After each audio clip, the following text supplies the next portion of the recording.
كنت حاسس إن الحياة فاضية، كل حاجة حواليا ماشية تمام، لكن جوايا حاجة ناقصة. مش عارف ليه بصحى الصبح وأنا مش حابب أبدأ يومي. مش مكتئب ولا حاجة، بس حاسس إني تايه في وسط كل الضلمة دي.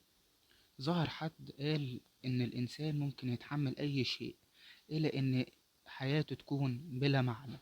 أهلا وسهلا بيكم في حلقة جديدة من برنامج الفيلسوف. في الأول ما تنساش تعمل شير ولايك وسبسكرايب للقناة، ويلا بينا ندخل في موضوع الحلقة بتاعتنا على طول. فيكتور فرانكل، طبيب أعصاب ونفسي نمساوي، اتولد سنة 1905. فرانكل عاش تجربة مريرة في معسكرات الاعتقال النازية خلال الحرب العالمية التانية، وفقد فيها أهله كلهم، لكنه طلع من الجحيم ده بفلسفة كاملة عن الحياة والمعاناة. مؤسس مدرسة العلاج بالمعنى أو اللوجوثيرابي.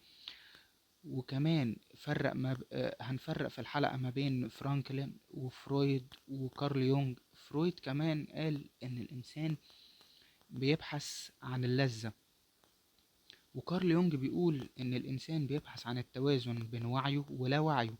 لكن فيكتور فرانكل قال إن لأ، الإنسان بيدور على المعنى، ولو ما لقاش المعنى ده بينهار. طيب ايه هو العلاج بالمعنى او اللوجوثيرابي؟ علاج نفسي بيقول ان اكتشاف الانسان لمعنى حياته هو اللي بيشفيه. مش شرط يكون المعنى ضخم، ممكن يكون بسيط جدا. آم، رسالة، شغل بتحبه، حد بني ادم انت بتحبه. فرانكل قال اللي عنده سبب يعيش عشانه يقدر يتحمل اي حاجة.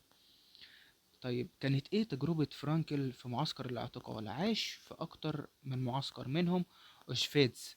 شاف ناس بتموت كل يوم. لاحظ ان اللي عنده امل فعلا او معنى حقيقي هو اللي بيقدر يكمل ويصمد للنهاية. طبعا كتب كتابه المشهور جدا الانسان يبحث عن المعنى، اللي بقى مرجع نفسي عالمي جدا. طيب معنى المعاناة عند فرانكل ايه؟ هو كان شايف ان ما كانش بيشوف المعاناة كشر اطلاقا. المعاناة بالنسبة له ما كانتش حاجة شريرة على الاطلاق، بالعكس، شاف انها وسيلة لاكتشاف القوى الداخلية للبني ادم. قال كمان ان المعاناة بتتوقف عن كونها معاناة في اللحظة اللي بنلاقي فيها معنى لوجودنا. وده بينقلنا لجزء تاني في الحلقة بتاعتنا النهاردة، وهي فكرة الفراغ الوجودي. أكبر مشكلة عند الإنسان الحديث هو فكرة الفراغ. لا هو تعبان بدنيا ولا ناقصه حاجة ماديا، لكنه حاسس باللا جدوى. هو حاسس انه عايش على الفاضي وخلاص. وهنا بيجي دور المعنى اللي بيملى الفراغ وبيمنح الحياة اتجاه وطعم مختلف. وده بيودينا الجزئية كمان في حلقة النهاردة، وهي الحرية الداخلية. حتى جوه السجن الإنسان عنده حرية داخلية، يختار ردة فعله للأحداث وللمواقف. دي كانت رسالة فيكتور فرانكل، إن محدش يقدر ياخد منك آخر جزء من حريتك، إنك تختار تكون مين. طيب إزاي بنلاقي المعنى في حياتنا؟ من خلال الشغل اللي بنحبه أو بتشوفه له قيمة، من خلال علاقاتك اللي بالنسبة لك قيمة ومفيدة، سواء كانت بقى علاقات حب، سواء كانت علاقات مسؤولية، سواء كانت علاقات فيها تضحية. ومن خلال المعاناة نفسها إنك تحولها لقوة ورسالة.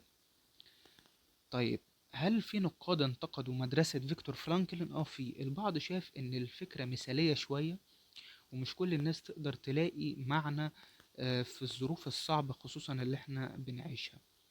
لكن ملايين حول العالم شافوا إن نظريته أنقذتهم من الانهيار. طيب احنا دلوقتي ليه بنرجع لأفكار فيكتور فرانكل؟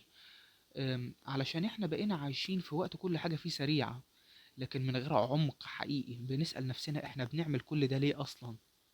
فرانكل بيرجعنا للسؤال اللي دايما بنهرب منه: ايه معنى حياتك؟ انت موجود ليه اصلا؟ في الاول ما كنتش فاهم انا ليه حاسس بالتيه ده كله، لكن لما بدأت ادور على معنى بدأت اشوف الحياة بشكل مختلف. الألم بقى رسالة، والفراغ بقى يمكن بداية جديدة. ده كان فيكتور فرانكل. لو حاسس انك تايه، افتكر المعنى مش بره خالص، المعنى دايما موجود جواك. ودي كانت حلقة انا بشوف ان هي من اهم الحلقات اللي اتكلمت فيها عن مفكر اثر حتى في وقتنا المعاصر. فيكتور فرانكل هو أقرب طبعا لعلم النفس منه للفلسفة، لكن أفكاره أثرت في الوقت اللي هو كان فيه بشكل عام. دي طبعا كانت أجزاء بسيطة من أفكار فيكتور فرانكلين، مش كل الفكر اللي قاله طبعا، لأن الراجل ليه أفكار تاني مهمة جدا.